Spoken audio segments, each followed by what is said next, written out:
evening everyone, nice to finally be out of some form of lockdown. So that means of course getting out on the bikes. So obviously, you know, a few things that are key to check, obviously things like brakes and things like that. Obviously I've done a video on cleaning out brakes. But from that video I got a friend of mine, she messaged me on Facebook and said, hey, you know, could you possibly do a video on chain cleaning? And I thought, well, yeah, why not? You know, something that people need to do quite regularly, or every sort of 250 to 500 miles, depending on the kind of mileage you're doing and how wet the conditions are and things like that. But yeah, something that's severely kind of underrated. So today it's going to be a video on chain cleaning. Stay tuned.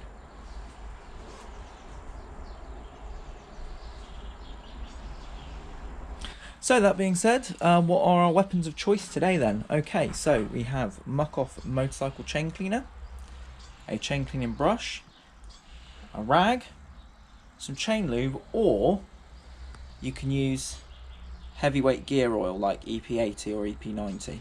Okay, and if you have got one, bobbin stand or a paddock stand.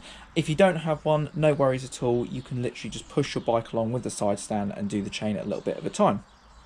Okay, so let's move on to having a look at it then. So first things first, getting this one up on the bobbin stand.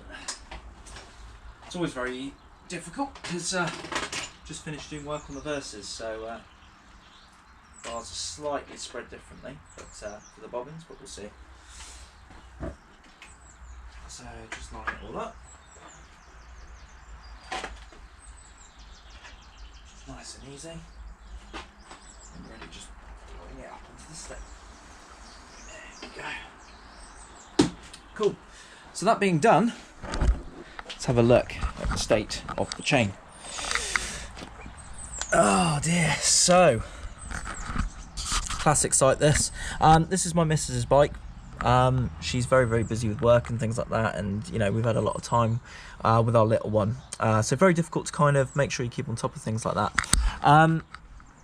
As you can see, there is quite a sort of significant amount of rust. Yes, it is a beautiful evening, but that isn't the reason for the state of this chain. It is actually pretty dire. Yeah, there's nothing really on there. Just as a slight advocate, I run a Scott oiler on my Versas, and having sprayed the bike down, put no sort of lubrication on it whatsoever, mine has oil on it. So that's just my sort of opinion on Scott oilers, as you already know. So if you haven't seen that video, please please check it out. It's one of my earlier ones. So that being said, let's have a look. So a lot of what people will do is they'll focus on spraying on the back of the sprocket around here. They'll just spray straight onto it. The problem is that one, there is a load of dirt on there, so you need to clean it first, and two, if your chain is rotating quite quickly, obviously as you're going faster and faster and faster, the chain lube won't actually get to the inner run here. Okay, so first of all, what I'm going to do is I'm going to start by cleaning the chain before lubricating it.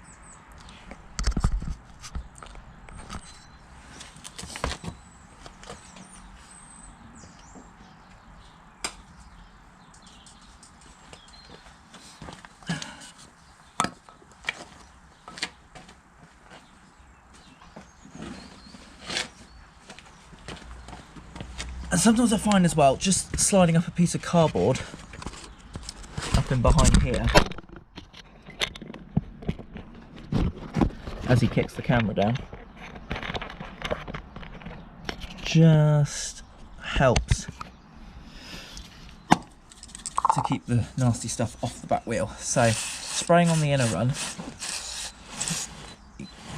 actually here. Now this is the chain cleaner, you want to get plenty of this on here, because this is going to be the stuff that frees all the dirt up.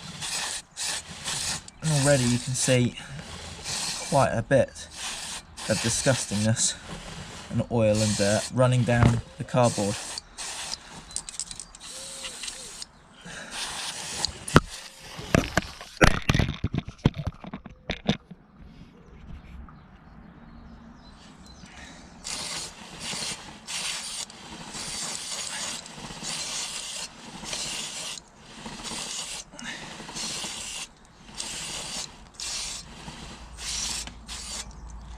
and I tend to do a little bit around on the rear sprocket as well, just to make sure. So having done that and sprayed the chain with chain cleaner, I'm going to leave it for about 5 minutes or so, just to sort of, you know, let everything settle in, and then going to clean it with the chain brush.